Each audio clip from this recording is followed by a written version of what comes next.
I returned from university for summer break and found the house empty, with a sold sign out front. My parents left without notice. My stuff was in boxes on the driveway. Handle it, my MOM said. I cut contact. 2 years and 3 12-panic calls later. Jake pressed his forehead against the cool glass of the bus window as the vehicle rolled through the familiar streets of his childhood. The suburban town hadn't changed much. Same gas station on the corner. Same blinking yellow traffic light that always seemed to be stuck in some lazy loop. After a long semester of exams, cafeteria food, and dorm room arguments, he had imagined this return like a warm exhale. Home-cooked meals, his mom's overly long hugs, maybe even his dad's awkward but genuine, "How have you been, son?" The bus hissed to a stop 3 blocks from his house. Jake slung his backpack over one shoulder and dragged his duffel bag behind him.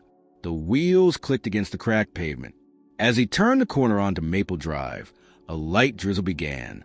The sky was heavy and gray, but he barely noticed. He was already picturing his dog Max running to greet him, his sister Ellie shouting his name from her bedroom window. Then he saw the sign. A large, bright red sold sign stood defiantly in front of what used to be his house. His footsteps faltered. For a moment, he thought he had made a mistake. Maybe he turned too early. Maybe he was on a wrong street. But no, there it was. Number 28. The tree he used to climb. The cracks in the driveway they never fixed. Everything was the same, except that it wasn't.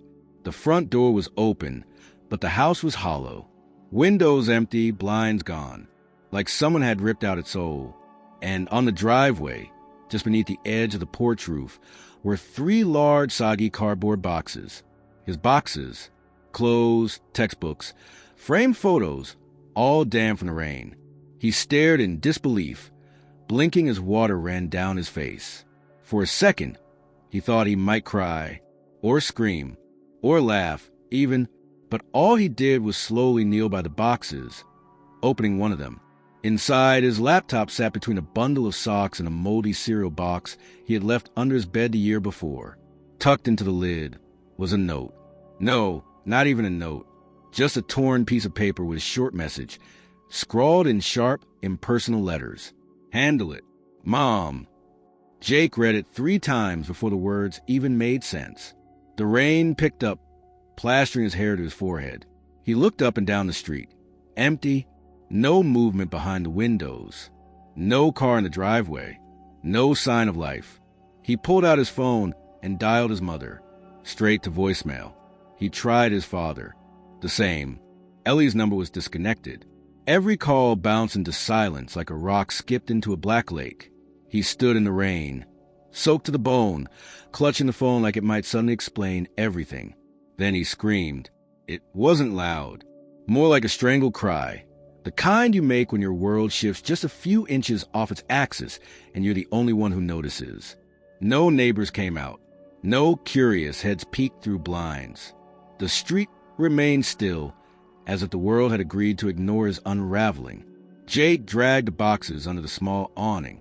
He sat down on the porch, shivering. He didn't know how long he stayed there. Maybe an hour. Maybe more. He kept reading the note over and over, like it might rewrite itself into something softer, something more muddly. Handle it. What the hell was he supposed to handle? He started sorting through the boxes, trying to find a clue. A letter, maybe a trail of breadcrumbs. But all he found were things. Meaningless objects now. Trophies from high school. A watch he hadn't worn in years. Old journals. A half-finished sketch of a tree. It was as if someone had tried to erase their presence from his life and dumped the leftover pieces in the rain. Eventually, he stood up. His limbs were numb. His stomach empty. His phone battery at 10%. He took one last look at the house that wasn't his anymore and turned away, dragging the duffel bag behind him and leaving the boxes stacked under the awning. He had nowhere to go, but staying wasn't an option. As he walked back toward the bus stop, Jake looked over his shoulder. The house sat quietly behind him, watching. Still, hollow, sold. And just like that, home was no longer a place. It was a question. Jake had never known silence like this. The kind that pressed against your chest, and made you aware of your own heartbeat. It followed him as he trudged back toward the edge of the neighborhood, dragging his bag along the slick sidewalk. The storm had let up, but the clouds still hung low, like the sky was waiting for a reason to weep again. His clothes clung to his body, heavy and cold, and he could feel the gravel biting into the soles of his shoes. He didn't know where to go. The only real option that came to mind was Mr. Benton. The Bentons had lived next door since before Jake was born. Mrs. Benton had passed a few years back, and ever since, Mr. Benton had grown quieter, more withdrawn, but he was always kind. Jake remembered mowing the old man's lawn during high school summers and shoveling snow from his driveway in the winter, always rewarded with a handshake and a folded $5 bill. He figured if anyone knew what had happened, or at least had seen something, it would be him. Jake made his way down the block and cut across the small lawn to the Bentons' porch. The house looked the same as always. Neat blue shutters, wind chimes hanging by the screen door, and an old wicker chair rocking slightly in the breeze. He hesitated for a moment before knocking. There was no immediate answer. He knocked again, this time a little louder. Then he heard shuffling inside. The door creaked open slowly, revealing Mr. Benton in a sweater vest and thick glasses, his white hair a soft halo around his face. His eyes blinked rapidly as he recognized Jake.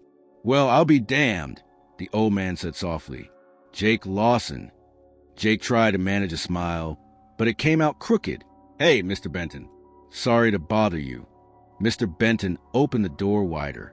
"Come on in, son. You look like a drowned rat." Inside, the house smelled like lemon polish and old books. The same grandfather clock ticked steadily in the hallway, and the same worn rug stretched across the living room floor. Jake sat on the edge of the couch while Mr. Benton disappeared into the kitchen, returning a minute later with a towel and a steaming mug of tea. "You all right?" he asked, handing them over. "Not really," Jake replied, drying his face. My house is empty. My family is gone." Mr. Benton gave a slow, solemn nod and settled into the armchair across from him. "Yeah, I figured you'd be coming around eventually. Been wondering how long it'd take." Jake sat up straighter. "So you knew about them leaving?" "Didn't know exactly when," Mr. Benton said. "But your dad asked me to keep an eye on the place about a month ago. Said they'd be gone for a while. I didn't ask questions. Figured it was a vacation or something. Then I saw the for sale sign go up. Next thing I know, moving trucks show up early in the morning. No goodbye, no explanation." Jake's throat tightened. "Did they say anything to you?" "At all." Mr. Benton looked uncomfortable. "Just that they had to move quickly. Your mom looked, well, she looked tired, nervous. Didn't say much. Your dad handed me a set of keys and told me to toss the extras in the mailbox once the sale closed. That's it." Jake leaned forward, his hands gripping the mug tightly. "Did you see Ellie? My sister?" Mr. Benton shook his head. "No, just your folks. I asked about you. Actually, your dad said you were still at school. When I offered to pass a message, he told me not to worry about it. Said you'd figure things out." The room grew still. Jake felt the heat of the tea against his palms, but didn't drink. He couldn't believe how calculated it all sounded. No accident. No miscommunication. Just abandonment. "Did they seem afraid?" he asked finally. "Like they were running from something?" Mr. Benton considered. "Maybe. Your mom kept glancing over her shoulder. Didn't want to talk. Your dad looked like he hadn't slept in days. Not angry, just hollow." Jake stood abruptly, unable to sit still. He walked to the window and looked out at the empty street. "It doesn't make sense. None of it. They didn't tell me anything.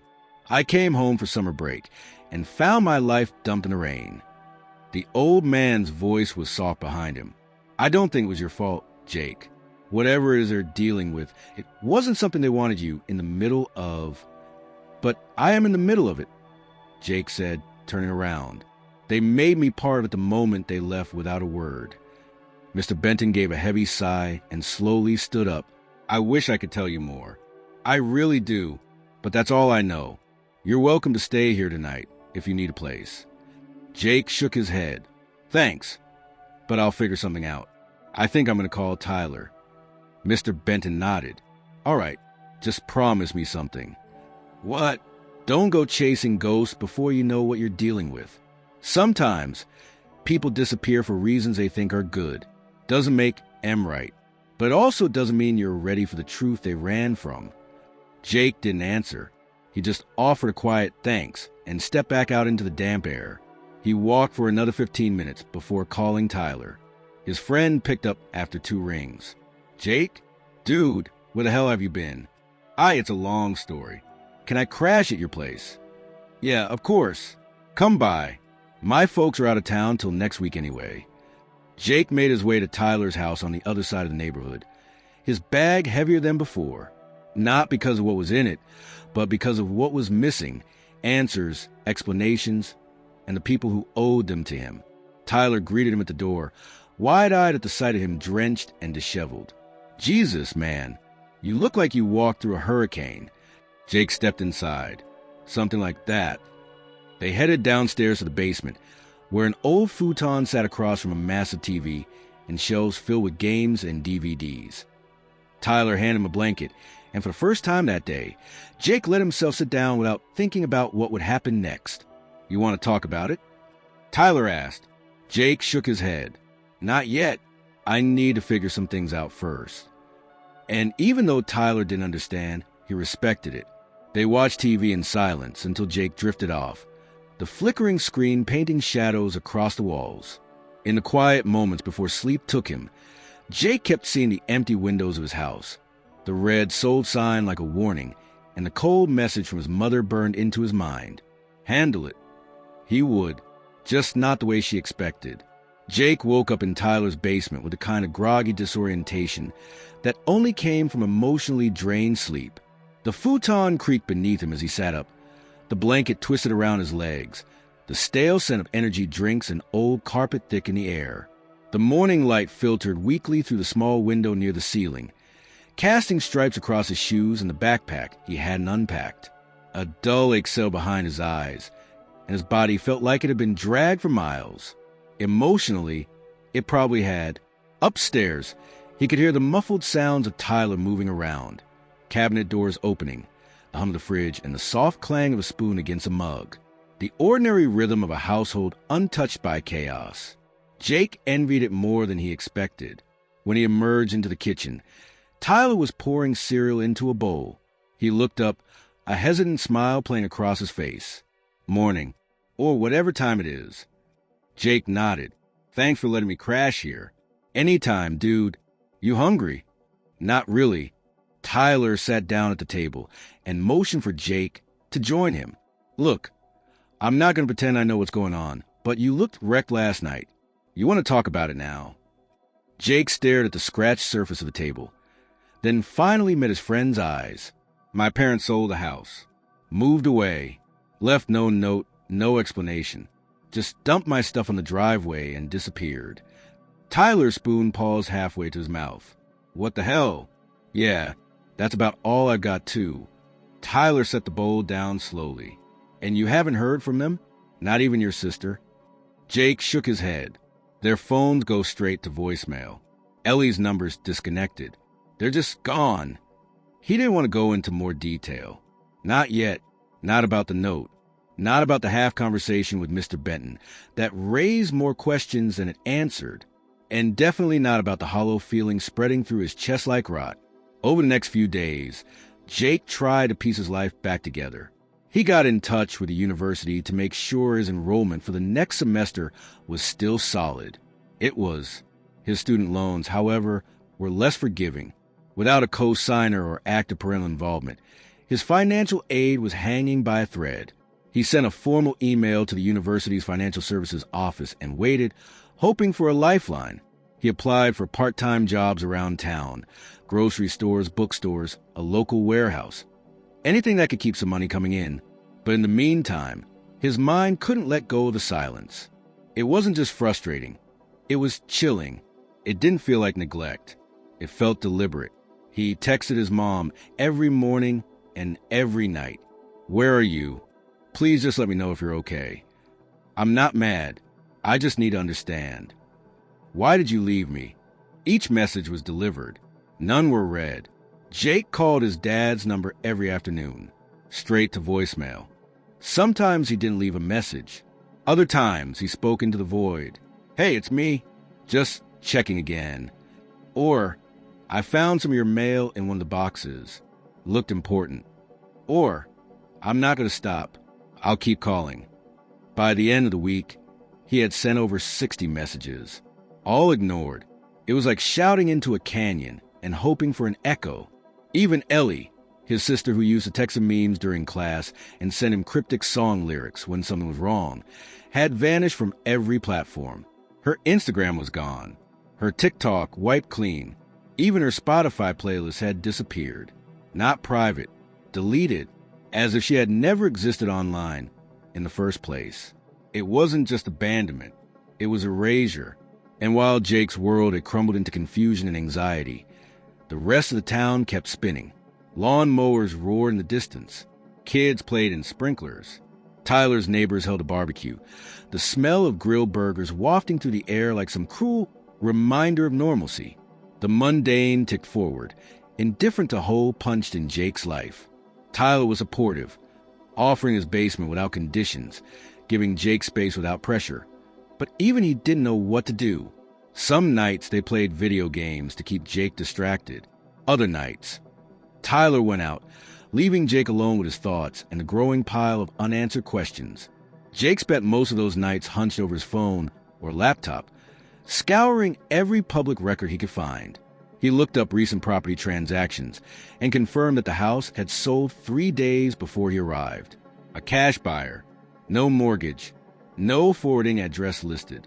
He searched for any activity under his parents' names, bankruptcies, criminal records, anything. Nothing came up. It was like they had vanished with surgical precision. But the real clue came one morning when Jake opened the last of his boxes, the one he had avoided. It was filled with loose papers, old school essays, some tax forms, a few of his dad's random notebooks. At the very bottom was a crumpled envelope. No stamp, no name, just sealed. Jake opened it. Inside were 2 printouts of bank statements. The accounts were in his parents' names. Both showed a series of large withdrawals. $10,000 here, $15,000 there. Over the span of 3 months, nearly all their savings had been drained. The statements were marked with handwritten notes, dates, underlined circles. And at the bottom of one page, scribbled in Jake's mother's handwriting, were 2 words. Not safe. Jake's pulse quickened. Underneath the statements was a small, glossy brochure, a sun-faded image of a lush valley, peaceful homes spaced out under wide skies. The title across the top read, "The Haven, a simpler way of life." Inside, it advertised a self-sustaining community in a remote area of another state. No phones, no internet, complete detachment from the outside world. A place for spiritual reset and freedom from economic oppression. Jake scanned the brochure and his stomach churned. It sounded like a cult or something close to it. He looked up the name online. There were a few mentions, a blog from someone who had left claiming financial exploitation, and a Reddit thread linking it to a string of fraudulent investment groups. Nothing definitive. No official website. No address. Jake printed out what he could find, laid everything across the floor, and just stared. He was no closer to answers. But he was no longer in the dark either. His parents hadn't just left. They had been running from something, and if they'd left this behind, buried in a box, maybe part of them wanted him to find it.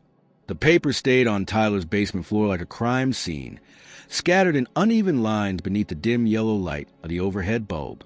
Jake sat cross-legged among them, his laptop balanced on his knees, a legal pad at his side covered in scribbles and arrows. The bank statements, the withdrawal amounts, the brochure. Each piece a fragment of a story he couldn't yet see in full. The more he stared at them, the more it felt like they were staring back, daring him to make sense of the puzzle his family had left behind. Tyler came down the stairs carrying 2 cans of soda and a bag of pretzels. "You're still at it," he said, setting them down on the low coffee table. "It's been hours, dude." Jake barely glanced up. "I can't stop now. There's something here. It's like they wanted me to find this stuff." Tyler plopped onto the futon and tore open the pretzels. Or maybe they just forgot a packet. No, Jake said sharply. This was buried under my old essays, behind a stack of tax forms. It wasn't just left behind. It was hidden. Tyler raised an eyebrow but didn't argue. So what's the deal with this Haven place? I don't know yet, Jake muttered. He tapped at his keyboard, pulling up a map of the state listed in the brochure. The vague description, nestled in the rolling hills of the Northwest, didn't give him much to work with. No address, no contact info. Just a phone number printed in faded ink. You could try calling them, Tyler suggested. Jake had already considered that. The number felt like a trigger. Dialing it might alert someone he didn't want knowing his name. Still, the longer he stared at it, the more his resolve cracked. If they're there, he said finally, I need to know. Tyler watched him punch in the digits on his phone. The call rang once, twice. On the third ring, a flat, automated voice answered. The number you have dialed is no longer in service. Then the line went dead. Jake exhaled slowly and dropped the phone onto the papers. Of course. He rubbed his eyes. His mind felt like a tangle of wires, each new discovery connecting to another, sparking but not lighting anything fully. He turned back to the envelope and noticed something he hadn't before. Stuck to the inside flap was a small, folded sheet of paper, thin as tissue. He pried it loose carefully. It wasn't a letter. It was a list, handwritten in his mother's looping cursive. 3 items: Jacob's birth certificate, Mark's tax documents, house deed transfer. The first 2 items were crossed out. The third wasn't. Next to it, in smaller writing, file under Crescent. Jake frowned. Crescent, he murmured aloud. Tyler leaned over. What's Crescent? I don't know. Jake picked up the brochure again, flipping it over. On the back, beneath the poetic description of returning to simplicity, there was a small logo of a crescent moon. It wasn't prominent, more like a watermark than branding, but it was there. That's not creepy at all, Tyler said, crunching another pretzel. Jake grabbed his laptop again. Crescent Haven, he typed into the search bar. A few hits popped up. An old news article from a regional paper, dated 3 years back. Local residents concerned over new communal settlement in the hills. The article described a gated compound built on private land, promising self-sufficiency and financial independence. Former members had accused its leadership of coercion and mismanagement of funds. The county had opened an investigation, but no charges were filed. Jake clicked another link. A discussion board filled with anonymous posts about Crescent, calling it everything from a scam to a modern-day utopian cult. Some mentioned disappearing family members. Others talked about secretive buy-ins and property transfers. A few even hinted at violent intimidation for those who tried to leave. His stomach tightened. This is it. This is where they went. Tyler shifted uneasily. You're telling me your parents just signed up for some off-the-grid cult? I don't know what they signed up for, Jake said, but they drained their accounts. They left without a word, and they're hiding in a place tied to financial scams. That's not a coincidence. He went back to the envelope. Beneath the list was a second piece of paper, this one typed. It was a letter from a law office in another state, addressed to his father. The letterhead read, Merrill and Lowe. It was a notice of lien on a property. Jake skimmed it. The details were dense, legal jargon about asset transfers and outstanding obligations. But one phrase jumped out at him in bold. Failure to comply will result in forfeiture of personal holdings and potential civil action. The letter was dated 5 weeks before his parents disappeared. They were in trouble, Jake whispered. Tyler leaned forward. So what are you going to do? Call the cops. Jake thought about it. On paper, it made sense. But how do you tell the police your family vanished into a suspected cult because of financial trouble you can't even explain? Even if they listened, there wasn't a crime to report. At least not one he could prove. No cops, Jake said finally. Not yet. Instead, he started compiling a file. Scans of the bank statements, the letter, screenshots of everything he could find about Crescent Haven. He made a folder on his laptop, then backed up onto a flash drive and hid it in the lining of his duffel bag. He didn't know why, but something told him be careful. Later that evening, After Tyler had gone upstairs, Jake sat alone on the basement floor staring at the glow of his screen. He opened his messages and scrolled through the unanswered texts he had sent to his mother. He typed a new one, hesitated, then deleted it. Instead, he opened a blank note and began writing down everything he remembered about the past month. Calls, strange mail, anything that might later be important. As he wrote, a single thought pulsed in his head like a drumbeat. They hadn't just left him, they had left a trail. He pulled the brochure toward him one more time and traced the crescent moon logo with his finger. The caption below the image, written in the same faint ink, read, "Where debts are forgiven and lives are reborn." Jake closed his eyes and sat back against the futon. He had no idea yet what he was stepping into. But for the first time since he arrived home, he wasn't just lost. He had a direction. Tomorrow, he would start digging deeper, even if it meant following them into the shadows. The following days were consumed by obsession. Jake's world narrowed to a singular point of focus, Crescent Haven. The name lodged itself in his mind like a splinter, irritating everything around it. Every quiet moment was filled with speculation. Every free hour spent digging through layers of half-deleted forums, archived news articles, and blurry satellite images of desolate valleys in the Pacific Northwest. The more Jake looked, the more it felt like Crescent wasn't just a place. It was a pattern, a recurring shadow in the corners of digital spaces. Never confirmed, never clearly exposed, but always present. Phrases like personal transformation, economic exile, and off-grid renewal appeared frequently in the promotional language he unearthed. Several sources mentioned a charismatic founder known only as Shepherd Eli. Others hinted at legal entanglements and lost fortunes. Whispers of desperate families and people who vanished from society without leaving a trace. Despite all his efforts, Jake couldn't find a physical address. No GPS coordinates. Just vague descriptions and testimonials that read more like scripture than marketing. At Crescent, we are not found on a map. We are found in surrender. It sounded peaceful, even poetic, until you realize how tightly it looped back on itself. And still, his parents remained silent. He had stopped texting them days ago, not because he gave up hope, but because the silence had started to feel deliberate, too clean, too complete. Instead, he watched the call log on his phone grow longer and sadder. His father's number, repeated over 300 times. His mother's, more. Not one had been returned. Until the night that changed everything. It was a little after 3 a.m. when Jake sat bolt upright in Tyler's basement, drenched in sweat. He'd been half asleep, trapped in a dream that felt more like memory. His mother standing in the kitchen, back turned, her hand motioning for silence as she stared out the window with wide, terrified eyes. In the dream, he had asked her what was wrong. She never answered, just kept watching the street like someone might appear at any moment. When he opened his eyes, the room was pitch black, save for the dull glow of his phone screen charging on the nightstand.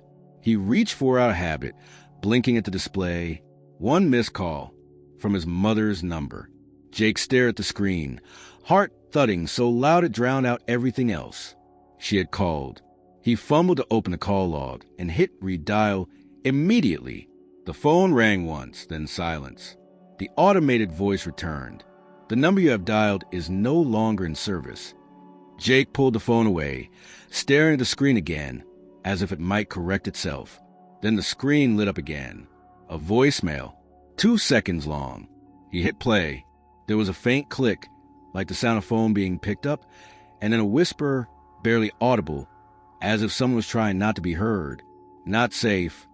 The voice was unmistakably hers. Then the message cut off, replaced by a burst of static and dead air. Jake froze, replaying the message over and over, tried to catch more than those 2 words. But there was nothing else. No background noise. No clues. Just those same syllables, spoken through fear. He sat in silence for nearly an hour after that, clutching the phone like it might speak again. He thought about calling back, over and over, but the line remained disconnected. Something had happened, something real, and now he knew for certain that they hadn't just left. They were hiding, or worse, being kept from him. The next morning, Jake didn't tell Tyler. He kept the voicemail to himself, guarding it like a secret too fragile to share. He backed up the file twice, once to the cloud, once to his flash drive, and then spent the entire day trying to trace where the call had come from. Burner number. No location data. No metadata. Whoever called him had gone to great lengths to make sure it couldn't be traced. And still, she had used that number just for 2 seconds to say what she could. Not safe. That night, Jake couldn't sleep. He paced the basement, rethinking every piece of evidence. Every phrase in the brochure. Every line on the bank statement. Every word Mr. Benton had said. He thought about the word Crescent, the way it repeated, the handwritten note, file under Crescent, the legal document referencing a property lien, the implication that assets had been funneled into something, a transfer. Jake opened his laptop and pulled up a blank map of the Pacific Northwest. Then he zoomed in. Carefully, methodically, he searched every valley, every unmarked area, looking for something, anything, that matched the descriptions. One forum post he'd saved mentioned a narrow road off Route 49 between the pines. It wasn't much, but it was a starting point. He matched that to a string of back roads in a remote section of Oregon, near the Cascade Mountains. The satellite view revealed a clearing, a perfectly circular patch of forest with a strange indentation in the center. No roads led directly to it, but the tree cover looked artificial, almost like a disguise. Jake bookmarked the coordinates and sat back. If he was right, it meant the place was real. Hidden, but real. The kind of place someone could disappear into. The kind of place someone might whisper from, just once, to say, "not safe," and then vanish again. He stared at the blinking cursor on his screen. Everything in him screamed to go, to buy a bus ticket, to follow the faintest breadcrumb into that forested clearing, and find out what had happened. But another part of him, calmer, more rational, whispered caution. Whatever this was, it wasn't just some backwoods community. They had buried their tracks too well, covered their digital footprints, deleted Ellie's accounts, disconnected their phones, hidden documents in boxes, used burner numbers, left cryptic messages. This wasn't panic. It was methodical. Jake opened a new document and began drafting a timeline. He wrote down everything in order: when the house was sold, when the bank accounts were emptied, when the letter from the law firm was dated, the calls, the note, the message. He listed every clue and linked them to the location he'd found. It wasn't a perfect case, but it was enough to build a profile. Once finished, he emailed the file to himself with a password-protected attachment. Then, after some hesitation, he also sent it to an old journalism professor at the university, Dr. Langston, a man known for chasing stories that others were too afraid to touch. Jake included a simple message: "If something happens to me, start here." By the time the sun rose again, Jake had stopped calling his parents. He knew now they couldn't answer, or weren't allowed to. The finality of it settled deep in his chest. They had tried, in the smallest way they could, to warn him, and now it was his move. The day after the call, Jake moved with purpose. He felt as though he'd crossed a threshold, one for which there was no returning to his old life.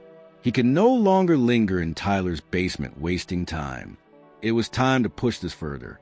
He packed a backpack with essentials: laptop, charger, notebooks, the flash drive containing all the documents, a camera phone, a power bank, a small first aid kit, and a change of clothes. He left a mess of printed evidence on the coffee table, but committed each clue, each scrawl and margin note, to memory before pulling the door shut behind him. Upstairs, Tyler was making coffee. He looked up at Jake, eyes heavy with concern. "You're doing what exactly?" Jake rested his hand on the back of a chair. "Tracing Crescent. I'm going to follow every lead I have, even if it takes me out of state." He paused, then added quietly, "I got that voicemail. 2 seconds. She said, 'Not safe. We can't sit here waiting for them to come back.'" Tyler sighed and rubbed his face. "I get it. I'll support you. Whatever you need." His voice trembled a little, as though he sensed how fragile this moment was. Jake nodded, steeling himself. "Thanks, but I'll need some help narrowing this down first." He motioned to the laptop and slid a printed map across the table. "See here? That clearing west of Cascade, Oregon? I traced the road, and there's something off. It's too symmetrical, too well hidden. When I zoomed further out, I found something else. He pointed to a faint name on a public records map. Crescent Ridge Holdings, LLC. It was so small and faint it could have been an artifact of the map's rendering, except when he checked the property owner log for that county. Crescent Ridge Holdings was listed among properties in that section of land marked in used and private. The name was relatively new, registered 3 years ago. The timing overlapped with articles he saw about Crescent Haven opening in that state. "You're serious?" Tyler whispered. "It's right there on the record." Jake nodded. I pulled the deed. It's held by a shell company. No listing of officers. No address. Just a P.O. box in a city 500 miles away. But we have something better than nothing. He held up one of their printed bank statements for emphasis. They funnel money into shell entities. That's how they vanish. That's why the houses show up with no trace. Because the title is held by a company, not a person. Tyler glanced at the stack of papers. And Mark's name was somewhere in all this, right? You said in one document his name was Associate Indirect. Jake nodded again. Yes. In a news archive PDF I dredged up, linked to a fraudulent investment scheme. His name was mentioned in passing, but so buried that none of the official investigations followed it. I think that intentional. I think they used shell corporate identities so that names like Mark's could be hidden in what looks like noise. He sat back. Now, here's the bigger reveal. Among these records, I found a scanned page from an old code book, something from the shell company registration documents. One of the lines is redacted, but I made out a name, Eleanor Lawson. Tyler's brows shot up. Ellie? Your sister? Jake swallowed hard. Yes, it was unexpected. I thought she was removed from everything, wiped from social media. But there she is, on paper, listed as a possible beneficiary or stakeholder. The rest of the page is blacked out. It's partial, but she's there. Tyler leaned in closer, so she never disappeared. She was part of this. Jake looked at him wearily. Yes, I think they didn't just remove her online profile. They moved her name into something hidden. She may have been folded into this from the start. Maybe that's why she never responded, because she was already inside something I couldn't reach. The revelation hit him like a punch. His sister, not collateral, but participant, possibly unwilling, possibly trapped. It cut deeper than any unanswered text or voicemail. It meant his fight was personal in ways he hadn't expected. They reviewed the deed, compared public and private records, cross-referenced the dates. They matched the LLC formation date with the timing of the hardest withdrawals from his parents' accounts. The overlap was nearly precise. The crescendo of the timeline was clear. Payments, transfers, acquisition of property, disappearance, all forming a sinister helix around Crescent Ridge Holdings. Later, in the dim light of the evening, Jake drove to the public records office in the nearest county seat. He walked in carrying a manila folder. The interior smelled of wood polish and old paper. He asked the clerk for access to the deed records for Crescent Ridge Holdings, LLC. She typed, gave him a worn printout, just the bare bones. Parcel number, owner, date acquired, assessed value, tax payments. No names of individuals. On the back, he found a curious addendum, an exemption application filed under Cultic Religious Association from 2 years ago. The notation was stamped but never acted upon. No comment, no decision. Jake slipped a copy into his folder. At the counter, the clerk offered a polite, mildly bored glance. He thanked her and left quietly, the weight of that stamp echoing in his mind. Cultic Religious Association. The word cultic punched through him. It tied together all the rumors, the disappearing acts, the secrecy, and the whispered dread in internet forums. He returned to Tyler's car in the parking lot. They sat there in silence before Jake finally spoke. I'm going there. Oregon. I'll drive overnight if I have to. Tyler's voice cracked. Jake, that's dangerous. If they know you're coming, they'll already expect me. Jake closed his eyes. But I have to try. I have to see if Ellie's okay. If my parents are even alive. I can't wait for them to reach out again, because they might not get the chance. Tyler nodded. Then I come with you. I won't let you go alone. Jake shook his head. I can't risk your safety. This is my battle. But I need help until we leave. Help with planning, with logistics. But I go first. They made a quiet pact then. Tyler would stay behind for a few days to gather resources, maps, contacts, secure communication lines. Jake would go as far as he could before safety demanded he pause. Before leaving, Jake messaged Dr. Langston again. He sent updated files, deed records, the discovery of Ellie's name, the stamped application of cultic religious status. He signed off, "This is getting darker than I expected. If I vanish, you're my witness." And then at 2 a.m., he slipped out in his car, headlights cutting arcs through the darkness, heading toward Oregon, toward Crescent Ridge, toward the place where his family's last known threads were tangled. Every mile drove him deeper into uncertainty. But now he carried a name he never wanted to see in their holdings, written in paper and redacted ink. Ellie Lawson, his sister. He drove not just for answers now, but for her. Jake crossed the state line into Oregon just after dawn. The car's tires humming steadily against the highway as the gray light broke through the trees. The deeper he drove into the Pacific Northwest, the more the world seemed to shrink into silence. Cell reception dropped to a single bar. Gas stations became rarer, more spaced out, each one more worn down than the last. The air grew colder, sharper, scented with pine and earth. He had spent the last 12 hours rehearsing what he would say if he found them, if he saw Ellie again, if he saw his mother, if his father dared to speak. But the words never came out the way he imagined. Sometimes he heard himself screaming, other times begging, more often just silent. When the GPS gave up entirely, Jake relied on printed maps, scribbled with circles and arrows.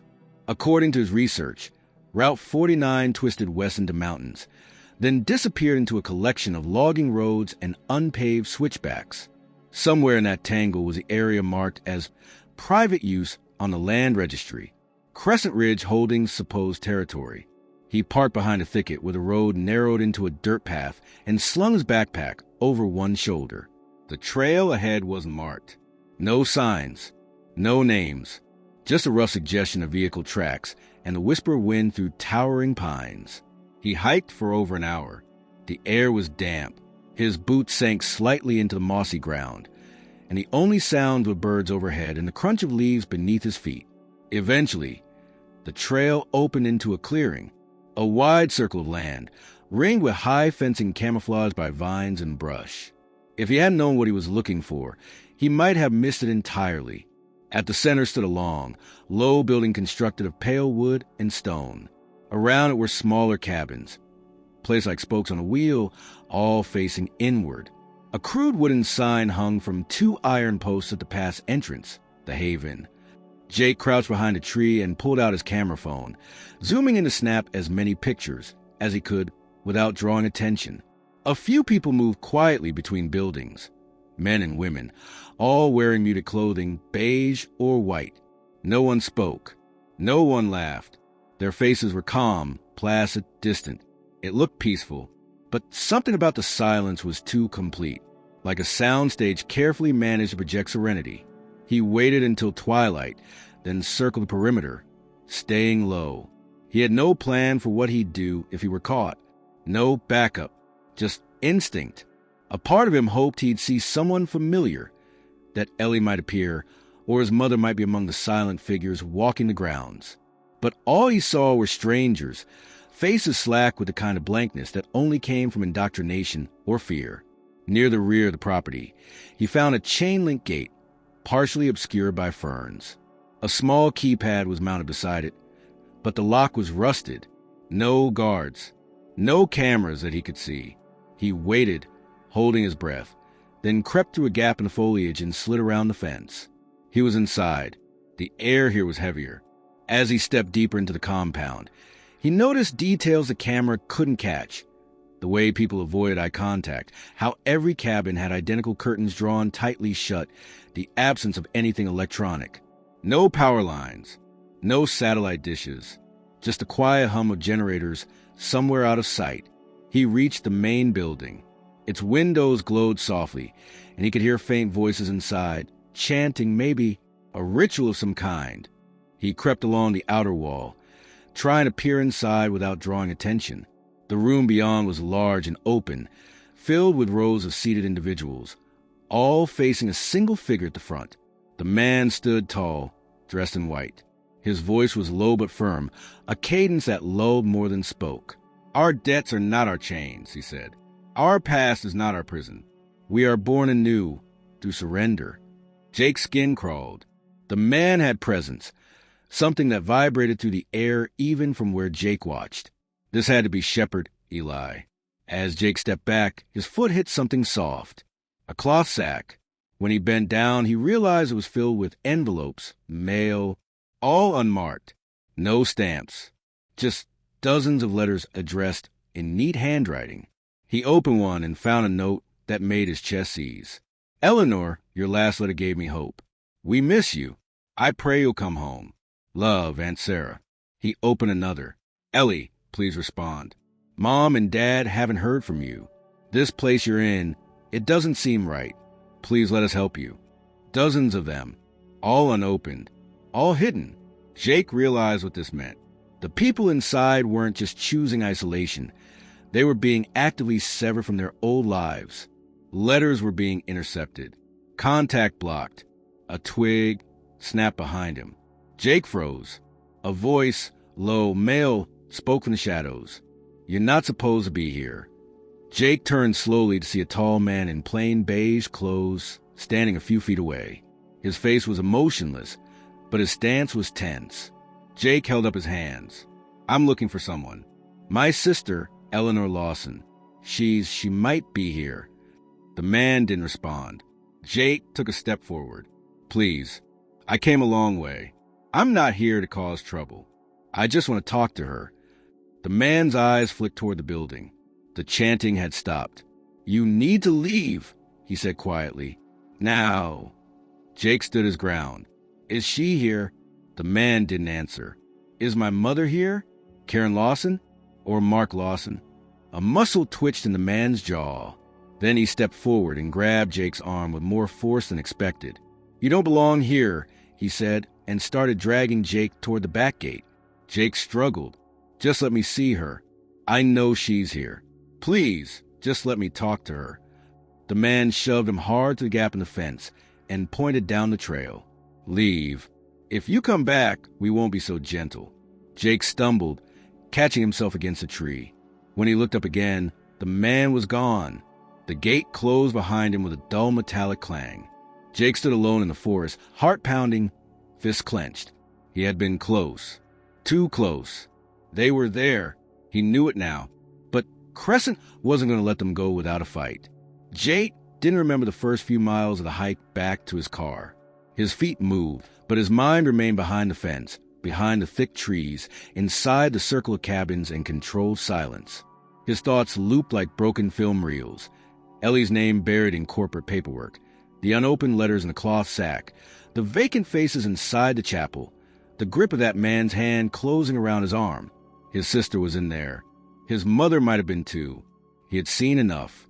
But what he hadn't seen, what haunted him the most, was her face. The car was cold when he finally reached it, and his hands trembled as he shoved the key into the ignition. It started with a cough, headlights slicing through early morning mist, but he didn't drive immediately. He just sat there, gripping the wheel with white knuckles, trying to steady his breathing. The question pressed harder with each breath. What now? He hadn't thought this far ahead. His plan had ended at find them. Now that he had, he was no closer to saving them, only more aware of how deeply embedded they were in something that didn't intend to let them go. His head throbbed. His limbs ached. He hadn't eaten since the previous morning, but he wasn't hungry. He was hollow. Jake pulled out his phone. Still no service. He'd have to drive at least 20 miles to reach signal, and another 30 to find anything resembling civilization. He set the GPS to the nearest town with a library and drove in silence. By the time he reached a quiet roadside diner outside a town called Rook's Bend, the sun was fully up. The parking lot was empty except for a beat-up station wagon and a single delivery truck. Inside, a waitress greeted him with a smile that didn't reach her eyes. He ordered coffee and sat at the far booth, back against the wall, face toward the door. Instinct. He opened his laptop and reviewed everything again. The notes, the maps, the photos he'd managed to snap of the compound, blurry, distant, but real. He uploaded the images to his cloud drive. Then he played the voicemail one more time. His mother's voice. Not safe. He whispered the words in unison, mouthing them like a prayer. The coffee tasted burnt. He drank it anyway. 3 booths over, a man in flannel and mud-caked boots stirred his eggs and said something to the waitress about those folks up in the hills. Jake leaned in, listening. She laughed nervously, swatting him with a menu. Jake cleared his throat. "Excuse me, did you say something about people in the hills?" The man looked at him sideways. "Locals call it the Haven. Bunch of weirdos with robes and rules. Keep to themselves. Been there for years now." Jake sat up. "Do you know anyone who left it?" The man chuckled. "You don't leave. Not really. They've got their own thing going. Solar power, homegrown crops, no cell phones. Whole place is locked down tighter than jail. One woman tried to get out a while back. Came through here looking like she'd seen a ghost. Said her sister was still inside. But by the next morning, she was gone too."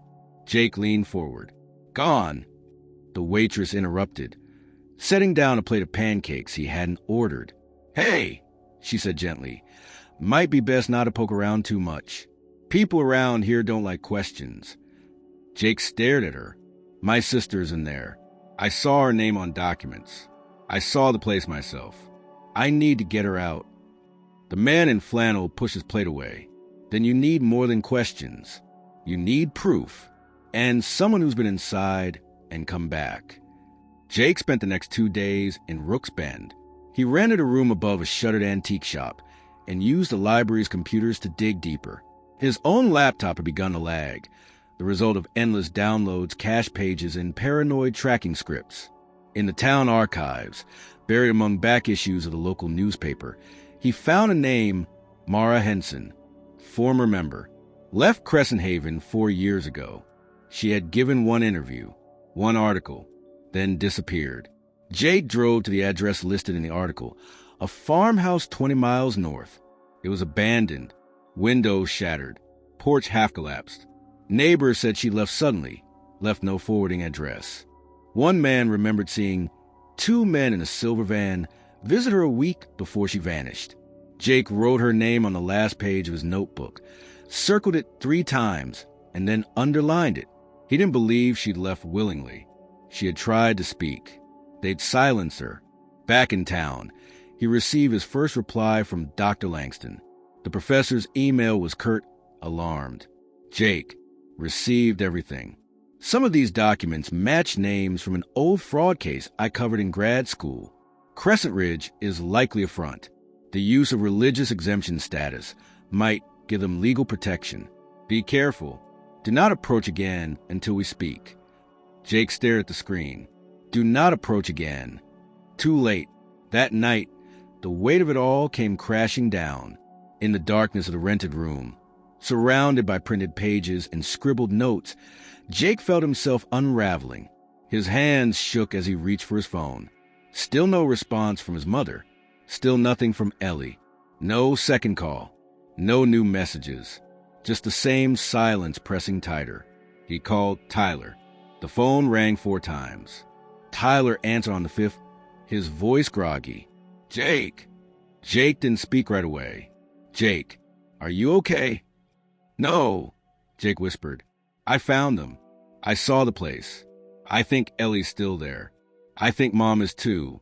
But I couldn't reach them. I couldn't even get close. They saw me. Jesus, did they hurt you?" "No, not yet, but they warned me." Tyler's voice grew sharper. "Then get out of there." "I can't. I'm close. Jake paused. "I don't know how to fight this. They're buried so deep. Everything is hidden. Legal shields, religious protections. It's like they plan for every possibility. And the locals, they look the other way." There was a long silence on the other end. Then Tyler said, "I'm coming to you." "No, stay. I need someone out there who can keep sharing the files. Someone safe. I won't let you disappear, Jake. If you're going back in." "I'm not. Not yet. I'm going to find someone who left. Someone who knows how it works from the inside. If I can get to them, maybe there's a way and that doesn't end with me in a cage." He hung up and stared at the wall for a long time. He didn't cry. That had come and gone. But something inside cracked. He lay down on the floor, surrounded by evidence and warnings and the echo of his sister's name.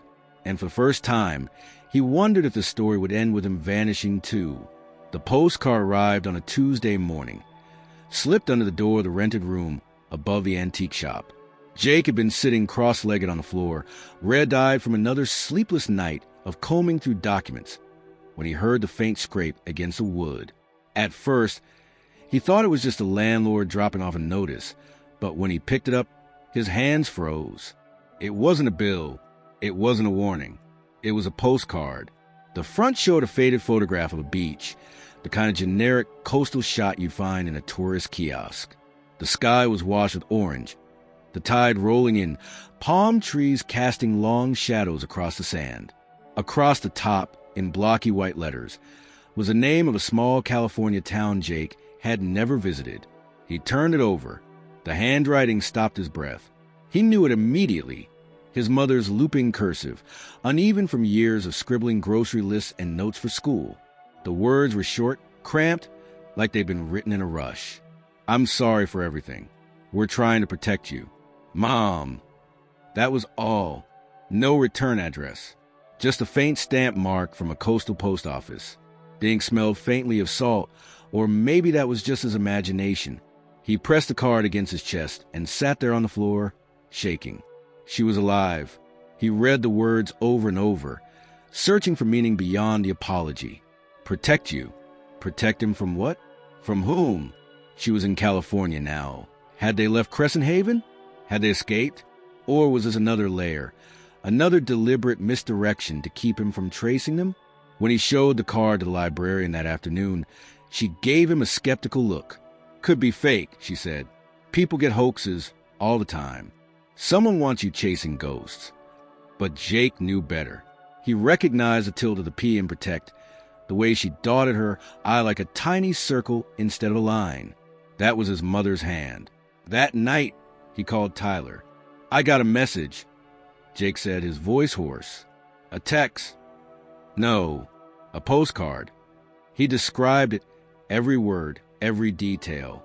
On the other end, Tyler swore under his breath. "So she's out there. That means there's hope. Or it means she's in deeper than we thought. If she's writing to me, she's either running or she's being watched and took a huge risk." "You're going after her, aren't you?" Jake hesitated. "Yes." There was a pause, then Tyler sighed. "Then I'm driving down to meet you. I don't care what you say. If you're going into this blind, you're not going alone." Jake didn't argue this time. He didn't have the strength. The next morning, he packed his bag again. Laptop, files, camera, notebook, and the postcard now tucked safely in the inner pocket of his jacket. Before leaving Rook's Bend, he mailed a copy of everything he had to Dr. Langston again, including a scanned photo of the postcard. He added only one line in his message. "California. Town listed on card.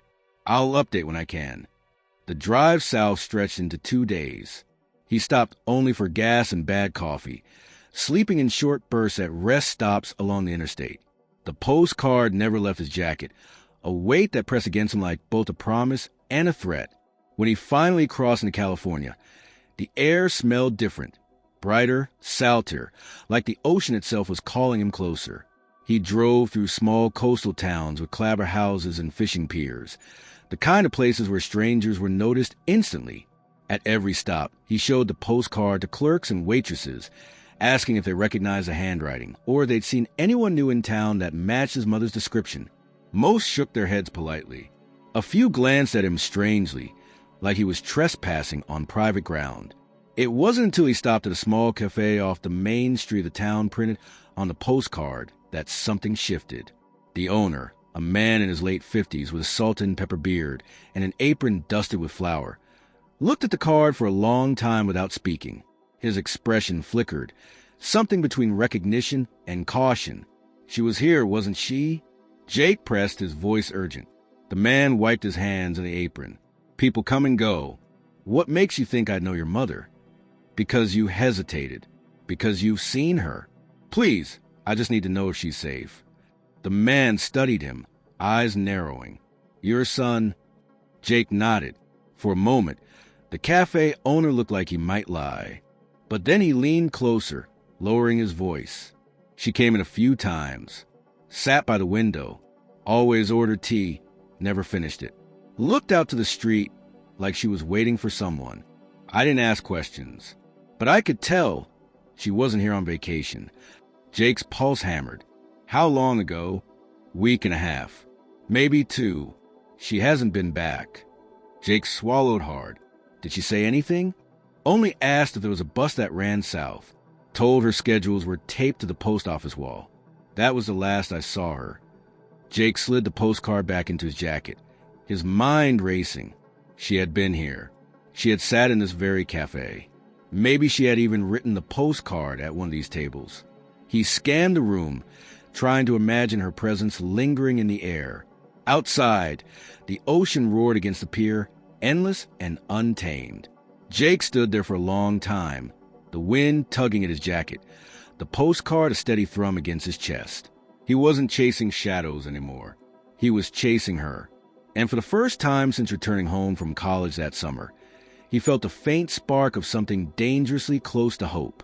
But hope was a double-edged blade, because if she had been here, someone else might have been watching too, and they would know he was close. Jake returned to the cafe the following morning before it even opened, sitting on the curb across the street, notebook in hand. The postcard was still tucked inside his jacket, the weight of it pressing against him like a reminder how fragile the trail was. If his mother had been here only a week or 2 ago, the window of finding her still nearby was closing fast. People on the run didn't stay in one place long, especially if they had enemies watching. When the owner arrived, he gave Jake a look that mixed irritation with pity. Back again? I told you what I know. I'm not leaving until I have more, Jake said.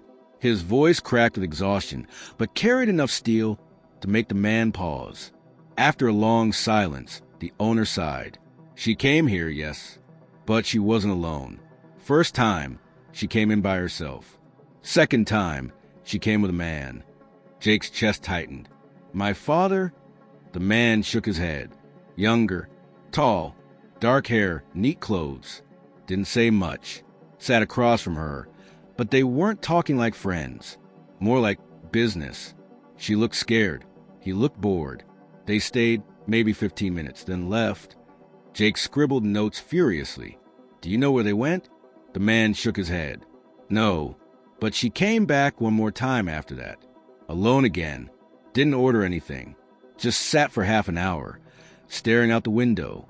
When she left, she slipped something under the salt shaker. What was it? The man's brow furrowed. I checked after she was gone.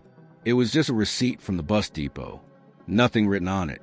I threw it away. Jake cursed under his breath, fighting the urge to slam his notebook shut.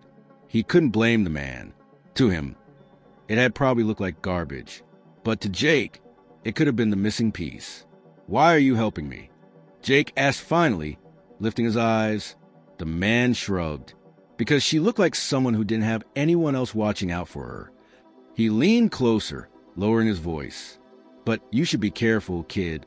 The man with her? He wasn't local. Didn't act like a tourist, either. He watched the street the whole time they sat there, like he was waiting for someone to follow. The conversation left Jake with more questions than answers. Still, he had a new lead, the bus depot. He spent the afternoon at the small station near the edge of town. The place was barely bigger than a gas station convenience store, with cracked plastic seats and a single bored clerk behind the counter. Jake approached cautiously, flashing the postcard before sliding it back into his pocket. My mom might have come through here, he said, about a week ago. Did anyone buy a ticket south? The clerk shrugged. People buy tickets every day. You'll have to be more specific. She's about 5'6", brown hair, probably looked nervous, maybe traveling with a younger guy. The clerk frowned, then leaned back in his chair. Wait, I think I remember her. She asked about the coastal line to Santa Rosa, bought a one-way ticket. The guy she was with bought nothing, just waited outside. Jake's pulse quickened. Santa Rosa. She got on the bus. The clerk nodded. Yeah, middle of the night run. Hardly anyone on it. She kept her head down. Jake asked for records, but the clerk shook his head. We don't keep that kind of detail. I just remember faces. And she stood out. Back in his rented room that night, Jake mapped out the journey. From that coastal town to Santa Rosa was only a few hours. If she had gotten off there, she could be anywhere by now. But Santa Rosa was bigger, harder to blend into. Maybe she had someone waiting. Maybe she was trying to vanish into the noise of a city after the suffocating quiet of Crescent Haven. He called Tyler. She's moving south, Jake explained. I think she's trying to lose them. Lose who? Jake hesitated. Whoever that guy was. Whoever's pulling the strings. Maybe Crescent itself. Maybe something worse. Tyler sighed heavily. Jake, this is spiraling. You're tracking people who clearly don't want to be found. What if she doesn't want you to follow? She sent me the postcard. Jake snapped. She reached out. She wanted me to know. His voice softened. And if Ellie's still with them, then Mom is my only link. I can't stop now. The next day, he drove to Santa Rosa. The city greeted him with sprawling streets, chain stores, and the smell of salt air mixed with traffic fumes. He started at the bus depot, showing the postcard again, asking questions. Most shrugged him off. A few glanced at the card and quickly looked away, muttering that they didn't know anything. It wasn't until evening, when he ducked into another cafe near the station, that he caught a glimpse of something that made his chest tighten. A woman, walking quickly past a window, head down, hair tucked under a hood. For a split second, Jake thought it was her, his mother. He leapt up, bolting out the door, ignoring the startled looks of patrons. The sidewalk was crowded, and by the time he reached the street, the woman had vanished. He ran half a block, searching every corner, scanning every face. But she was gone. The city swallowed her whole. Defeated, he returned to his car. His hand shook as he gripped the steering wheel, his breathing ragged. He couldn't be sure it was her. Maybe he was seeing ghosts. Maybe exhaustion was warping his eyes. But something told him it wasn't just imagination. That night, he stayed in a motel on the outskirts of town, staring at the ceiling until the plaster swam in his vision.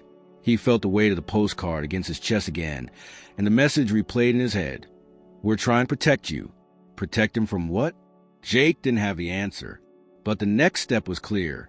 She was close, and if she had risked sending that card, then she wasn't lost yet. He just had to catch up before the lies buried the truth completely.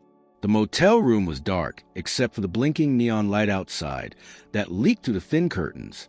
Jake lay on the stiff mattress, unable to sleep. Every sound seemed magnified.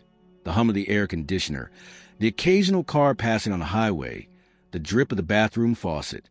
His mind kept circling back to the figure he thought he saw on the street in Santa Rosa. Was it her? Was his exhaustion playing tricks on him? If it had been his mother, then she was either evading him intentionally or being shepherded by someone who didn't want her to be found. By morning, he had made a decision. Waiting wasn't an option. He needed to stay visible in the places she might return to. The cafe owner back in the coastal town had said she came back to the same spot more than once, even if only briefly. Maybe she had patterns, familiar safe havens where she could slip in and out. So Jake became part of the cafe in Santa Rosa. Every day for the next 4 days, he showed up, sat at the corner table, ordered the cheapest thing on the menu, and watched the street through the glass. He scribbled notes in his journal, not about evidence this time, but about the rhythms of the place, the way the buses came in at certain hours, the flow of foot traffic, the faces that reappeared. He was learning the tempo of the city, waiting for the moment it would break. On the 4th day, it did. The bell above the cafe door jingled, and Jake didn't look up immediately. He was pretending to read the same book he had carried around since Oregon, eyes skimming the same sentence over and over.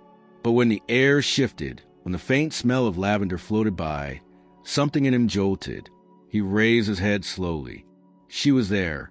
His mother stood just inside the doorway, frozen. Her hair was shorter than he remembered, streaked with more gray, pulled back under a faded scarf. She wore an oversized sweater, her frame thinner than it had ever been. But it was her, the tilt of her chin, the nervous way her hands fidgeted with the strap of her bag, the eyes that widened the instant they landed on him. For a heartbeat, neither of them moved. Then she turned. "Mom!" Jake's voice cracked louder than he meant. Chairs scraped. Customers looked up. He shoved back on the table, nearly knocking over his coffee, and rushed toward her. She froze again, halfway to the door, her body tense like a cornered animal. Her eyes darted around the cafe before landing back on him. "Jake!" she whispered, barely audible. He stopped a few feet away, chest heaving, afraid that if he pushed too hard she would vanish like smoke. "It's me," he said, his voice trembling. "I've been looking for you. Please, don't go." For a moment, the fear in her face softened into something else, something achingly familiar. Then she grabbed his arm and pulled him out the door before anyone could stop them. They moved quickly down the street, weaving between people. Jake tried to ask questions, but she hushed him, her grip surprisingly firm. She led him into an alley away from the main road, where the noise of the city dulled. Only then did she let go. Her hands shook as she reached up to touch his face, her eyes wet. "You shouldn't be here," she said. "You shouldn't have come." Jake swallowed hard. "How could I not? You left without a word. The house, Ellie, Dad, everything's gone. I've been chasing shadows for 2 years. And then you sent me that postcard." Tears welled in her eyes, but she shook her head. "It wasn't safe then, and it isn't safe now. They'll know you're here. They watch for this." "Who?" Jake demanded. "Crescent? The Haven? I went there. I saw it with my own eyes. I saw the letters they were hiding, the people trapped. I saw what it was. And I saw Ellie's name in their records. Tell me she's okay. Tell me where she is." At the mention of Ellie, her face crumpled. She looked away, pressing a trembling hand to her mouth. "She's still with them." The words hit Jake like a blow. "So she's alive?" "Yes," his mother whispered. "But she's not the same. None of us are." "Then let's get her out," Jake said fiercely. "We can go now. We'll find Dad. We'll—" She cut him off with a sharp shake of her head. "Your father's here. He's close." "But Jake, listen to me. He isn't the man you remember. He got tangled in something far bigger than we realized. At first, it was money, investments, promises. Then it was safety. And then it was loyalty. He thinks he owes them. He thinks we all do." Jake's fist clenched. "And you? Do you believe that?" Her eyes glistened. "I believe we had no choice. But when I wrote to you, when I sent that postcard, it was the only way I could let you know I was still alive. That maybe, just maybe, I could warn you to stay away." "I can't stay away," Jake said. His voice broke. "I've already lost 2 years of my life to this. I've called your number 300 times. I've begged for answers. And now you're here, and you want to just walk away?" Her hands closed around his, tight, desperate. "I want you to live." Before Jake could respond, footsteps echoed at the mouth of the alley. A figure stepped into view, broad-shouldered, dressed in a dark jacket. Even in the dim light, Jake recognized the man from the Haven, the one who had dragged him out through the fence. His stomach turned cold. His mother stiffened. "They followed me." The man's voice was calm, almost polite. "Karen, it's time to go." His eyes flicked to Jake. "And you've gone far enough." Jake stepped in front of his mother, every muscle tense. "I'm not leaving without answers." The man took a step forward, but his mother grabbed Jake's arm again. "Please," she whispered. "Don't fight. Not here. Not now." Another voice called from the street, rough and impatient. "Is it them?" Jake's blood ran cold. More than one. His mother's eyes darted to the opposite end of the alley. "Run," she hissed. "I'm not leaving you." "You have to." Her grip tightened once more, then push him back. I'll find you again. I promise. Jake hesitated only a moment before the sound of more footsteps made a decision for him. He turned and bolted down the alley, his mother's figure burning in his mind as the voices behind him grew louder.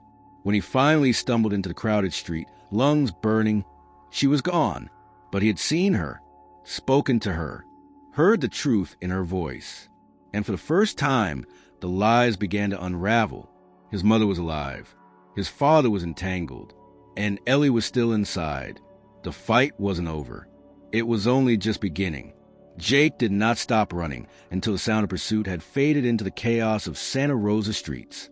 He ducked into a side alley, chest heaving, pressing himself against the cool brick wall until his vision steadied. The city moved around him as if nothing had happened. Cars honked. People laughed in restaurants. A bus rumbled by. To everyone else, it was an ordinary night. But for Jake, the world had tilted again. He had seen her. His mother was alive. She had touched his face, whispered his name, begged him to run. And yet, as soon as she was within his reach, she was gone, taken or choosing to leave. He couldn't tell. Either way, it left him raw, stripped down to the nerves. He made his way back to the motel, every step heavy. Inside, he sat on the bed, staring at the postcard still tucked in his jacket pocket. His mother's words on the back now felt heavier than ever. "We're trying to protect you." She thought she was protecting him by pushing him away, but all she was doing was deepening the wound. Jake's phone buzzed. "Tyler." He answered immediately. "Jake? Jesus. I've been calling you for hours." "What happened?" "I saw her," Jake said hoarsely, "at the cafe. We talked. It was her, Tyler, but she wasn't alone. They followed her. She's not free. None of them are." Tyler's voice cracked. "Man, I don't even know what to say. Are you safe?" "For now. But they saw me. They know I'm here. And she told me Ellie's still inside. That dad's changed." Silence stretched on the line before Tyler finally said, "So, what do we do?" Jake looked at his reflection in the dark window, jaw set. "I don't know yet, but I'm not leaving without them." The next morning, Jake checked out a motel and found a cheaper one on the other side of town. He couldn't risk being predictable. Every time he walked down the street, he felt eyes on him, shadows moving just beyond his vision. Maybe it was paranoia. Maybe it was real. That afternoon, he bought a burner phone at a corner store. With it, he called Dr. Langston again. This time, the professor answered after the first ring. "Jake, thank God. You've been out of contact." "I found her," Jake said.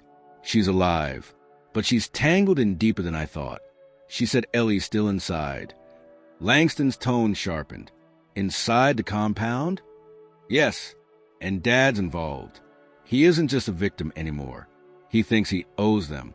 That's what she told me." Langston exhaled heavily. "This lines up with what I've been finding." I dug deeper into Crescent Ridge Holdings. Their paper trail is designed to disappear into legal fog, but I traced one of their shell accounts. Money is moving from personal assets into religious exemptions. That's why law enforcement has been useless. On paper, it looks like voluntary religious contributions. The IRS won't touch it. Local police won't touch it. It's airtight. So what am I supposed to do? Jake snapped. "Stand back while they keep my family locked away?" "No," Langston said carefully. "But you need to decide if you want to pull them out quietly or expose the entire structure. If you go after them alone, you'll disappear too. If you go public, you risk them getting buried even deeper. Either way, it's dangerous." Jake sat with that long after the call ended. Two paths lay before him, both laced with risk. That night, as he lay in bed staring at the cracked ceiling, memories came unbidden. His father sitting at the kitchen table when Jake was a kid, explaining compound interest with pennies lined up on the surface. His mother humming while she folded laundry. Ellie sneaking into his room with her sketchbook, asking him to help her finish her drawings. They weren't just pieces of evidence. They were his family. And if he left them behind, what did that make him? The following day, he found out just how close danger was. He returned to the cafe, against his better judgment. Part of him hoped she would come back. Part of him wanted to dare whoever was watching to step out of the shadows. Instead, he found a folded piece of paper under his coffee cup when the waitress brought it over. His stomach dropped as he unfolded it. "We need to talk. Alone. Midnight. Redwood Pier. Dad."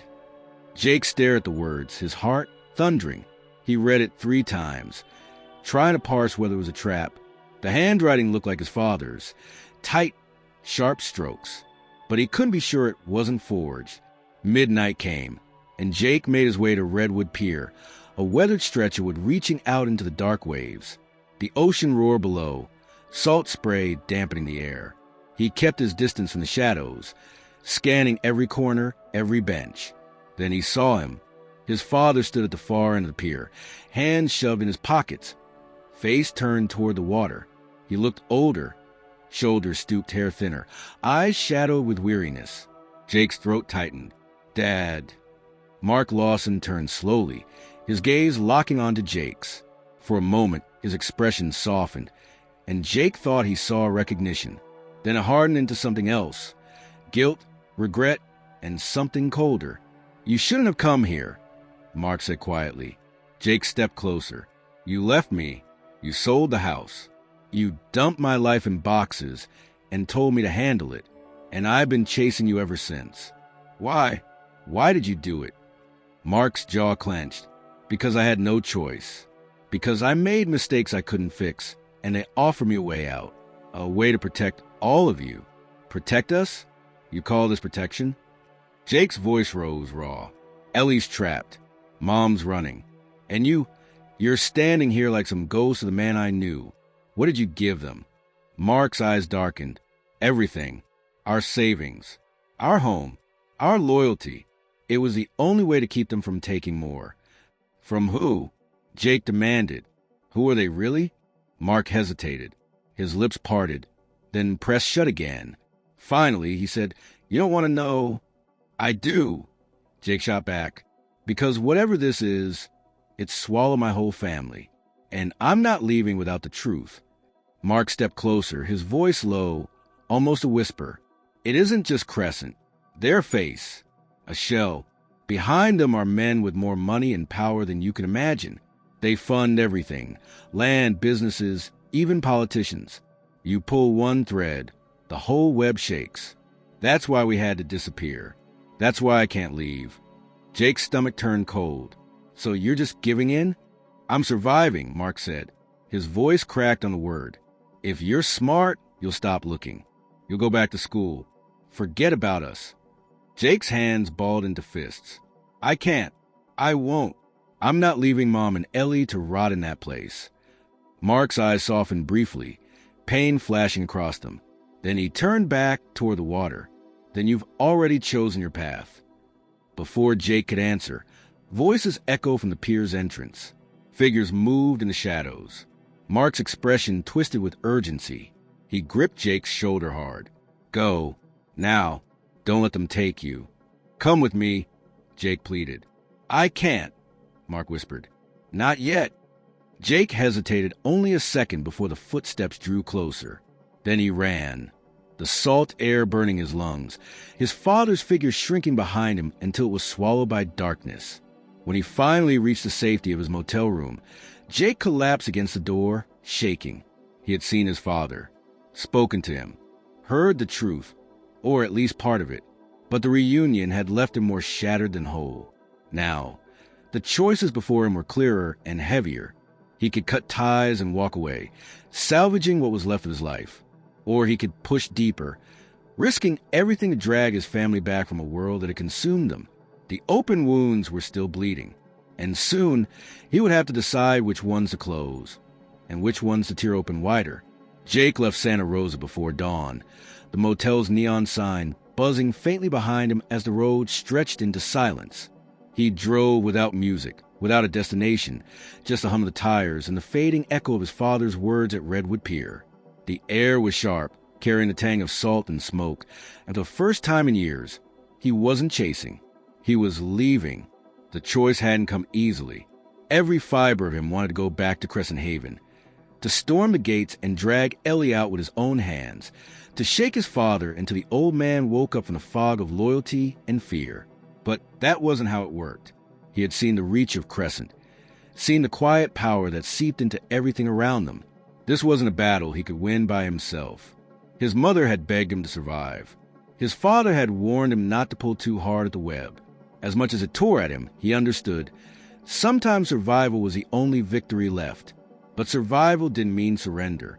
3 weeks later, Jake was in a new city, one just far enough away to give him space, just close enough that he could return if he needed to. He rented a small apartment above a hardware store, its walls thin and its furniture mismatched. But it was his. For the first time since coming home from college that summer, he had a key to a place that belonged to him and no one else. He worked at a bookstore during the day, shelving paperbacks and chatting with regulars who didn't know his name beyond the one on his badge. At night, he studied, sometimes textbooks for the classes he was still enrolled in, sometimes a file he had built about Crescent, adding notes whenever a new article or rumor surfaced. He wasn't done. He was just waiting. The loneliness was hardest in the quiet hours. When he lay in bed staring at the ceiling, the silence reminded him of the unanswered calls, of the voicemail with his mother's whisper, of Ellie's name printed on corporate records. He wondered if she thought about him, if she remembered the childhood nights they stayed up drawing maps of imaginary kingdoms on notebook paper. He wondered if she hated him for not breaking her free. But then, one Saturday afternoon, his doorbell rang. Jake opened it cautiously, half expecting a stranger, half expecting no one at all. Instead, it was Ellie. She stood there in a denim jacket too big for a frame, her hair longer than he remembered, her eyes tired but alive. For a moment, neither of them spoke. Then she smiled, small, uncertain, but real. "Hi," she said softly. Jake's throat closed. He pulled her into his arms, holding her like he had been holding his breath for 2 years. She hugged him back, trembling. When they finally stepped inside, Ellie sat on the edge of his couch, her hands wrapped around a mug of tea he had made without thinking. She looked older, not in years but in weight, like the world had pressed down on her until she bent but didn't break. "I couldn't stay there anymore," she said after a long silence. "Not after Mom left. Not after you showed up." Jake leaned forward. "How did you get out?" Ellie shook her head. "They let me go, or maybe they pushed me out. I don't know. It felt like they didn't need me anymore. Or maybe they thought I'd bring you back if they let me walk." Jake's stomach tightened. "They used you?" She nodded, her eyes glistening. "But I'm here, and I don't want to go back." Jake reached for her hand, squeezing it. "You don't have to. Not ever." They sat in silence for a while, the hum of the old refrigerator filling the gaps. Finally, Ellie looked at him with a small smile. "You made a life for yourself. A real one. I'm proud of you." Jake shook his head. "It doesn't feel like much." "It's more than most people get," she said quietly. In that moment, Jake realized what survival meant. It wasn't about winning a war against Crescent or tearing down every shadow that had swallowed their family. It was about carving out something real, something untouchable, no matter how small. His parents had chosen to vanish into debts and devotion. He and Ellie were choosing to build something else. The weeks that followed weren't easy. Ellie had nightmares. Jake caught himself watching the street too often, flinching at unfamiliar cars. But little by little, they began to stitch together a rhythm. She picked up shifts at the bookstore, laughing with customers who didn't know her history. Jake cooked simple meals, burning half of them, but Ellie ate them anyway. They talked late into the night about music, about books, about the future, not the past. And slowly, the silence that had once crushed them began to soften. One evening, as they sat on the fire escape, watching the sun dip behind the city skyline, Ellie nudged him. "Do you think they'll ever come back? Mom or Dad?" Jake thought about his mother's eyes in the alley, his father's voice at the pier, the way both of them had chosen to disappear rather than fight. He exhaled slowly. "Maybe, maybe not. But if they do, it'll be on their terms, not ours." Ellie nodded, resting her head on his shoulder. "Then we'll just have to make our own terms." Jake wrapped an arm around her, holding her close as the city lights flickered on below. For the first time in years, He wasn't waiting for a call or a message or a shadow at the door. He was here. He was present. And though the scars would always remain, he and Ellie had begun to build something Crescent could never touch, a new place to call home.